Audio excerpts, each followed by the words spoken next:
Now, if we want to insert the values inside this, we have to use this command insert into the table name.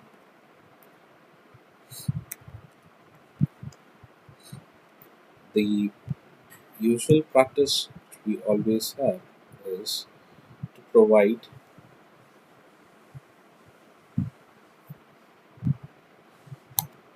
the column as well. Okay, so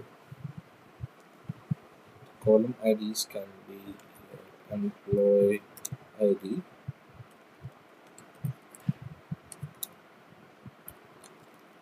the department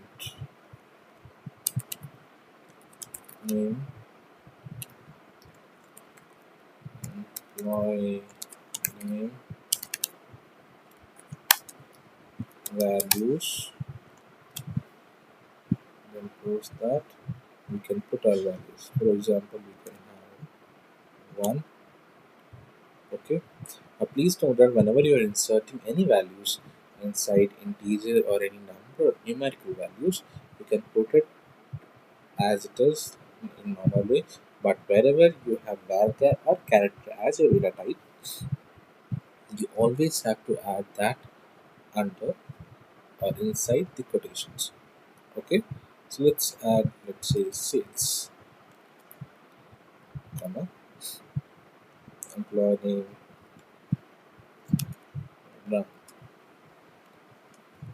numbers. Okay. Again, comma, again bracket open, to HR,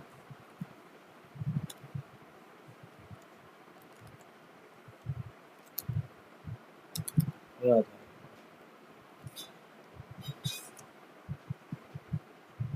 Okay. Now let's say we have just entered 2 columns, 2 rows. We press a semicolon and then we select the whole area and just run it. Okay. Now if we want to see the values whether it has been inserted or not, we use a DQL command. DQL stands for data query language. So for that we have a select command.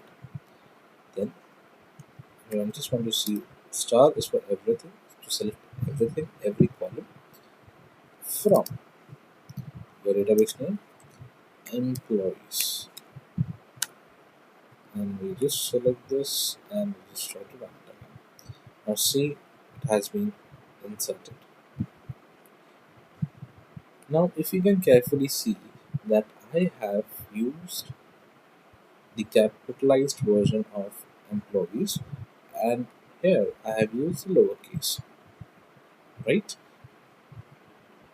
It will still work because in Windows it is case insensitive. You just have to make sure the spelling is exactly same. Otherwise, even an extra space in between the numbers can provide you an error. So it is best practice that you always keep the same spelling and the same in between the symbols, whatever it is being there. It is not case sensitive, so you can either write in small or lower case, or you can even write in uppercase as well. There is no harm in that. Okay. Now we are able to see that this has been done. Now let's supposedly we want to see that how many, we just want to, now let's assume that we have created this. Now we want to insert the values again. Now there is another way under syntax of adding the values. You can use the same syntax. Okay. We just need to remove this part where we have declared our column names, and we can just change the values. Okay, 3. Let's keep it 2 over here right now. Let's say it is finance. Okay, and now it is Sam.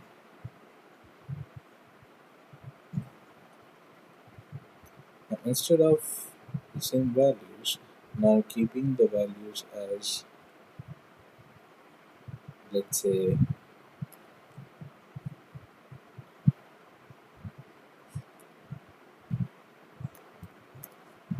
Karthik. Okay, now let's try to run this particular command. Now I am having an error. It says that duplicate entry 2 for keywords. Now primary key states that it, all the value in that particular column should be not null as well as unique. That's why we got an error in entry number 2 for key employee. Okay, now let's change it and make it to 4, and we will not have any issues now. See, right? And duplicity 2 we have affected true. Now just try to run this particular command again. And as you can see, we are able to insert the 2 more values. And now we use this particular syntax of insertion where we have a very less amount of entries. That means if we have 1 or 2, there's a practice which always follow.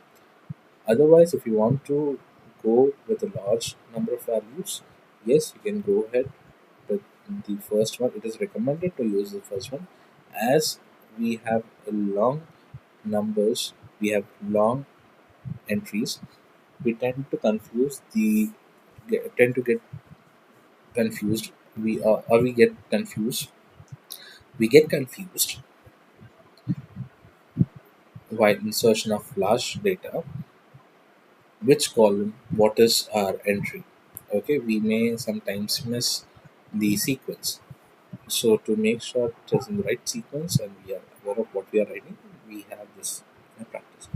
Otherwise, we can also use this way. But if you are totally sure about your own syntax, the sequence and everything, then you can go ahead with this one. There's no harm in that. The other thing I want to put over here is that you always have to make sure that you write or separate each entry of each row with a comma, right? For each row, we are separating with a comma as well as inside for each column for employee ID, for department name, and for the employee name, we are separating each value with a comma. We can also separate the row with a comma as well. Okay, so please note that we always separate the column or row with a comma. Okay, and after every query at the end, once you have written it, you always have to end with a semicolon. Okay, now let's let's try to run this once again. Okay, let's try to once. It shows an error. That means it is duplicate. It is now.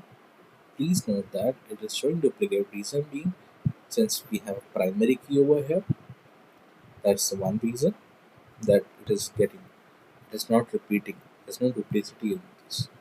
Okay, primary key means the values inside that particular column should be unique, and that unique means it should not be duplicate, and it should not contain any null values.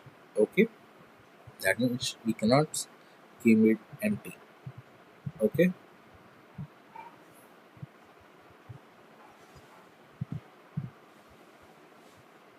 so This is all for the insertion.